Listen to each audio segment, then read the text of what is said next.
Hello বন্ধুরা, নতুন একটা ভিডিওতে তোমাদেরকে স্বাগতম। গীতা এলএলবি ধারাবাহিকের আজকের পর্বে দেখা যায় যে সাপ্তিক গিনিকে বলছে, তোমার কাছে একটা জিনিস চাইবো, তুমি দেবে? গিনি বলে, সেটা কি?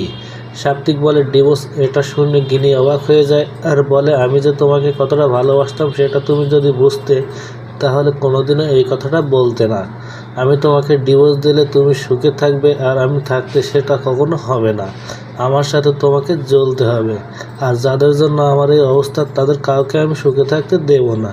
এদিকে বড়বাবু সব তাকে মেরে ফোনের লক খুলে নিয়ে শেষে কার সাথে কথা হয়েছে আর সেই নাম্বার ফোনে দিলে ধরে ধীমান সেন, আর ধীমান সেন সত্তা মনে করে কিভাবে কি করতে হবে বললে সেটা রেকর্ড করে নেয় গীতা।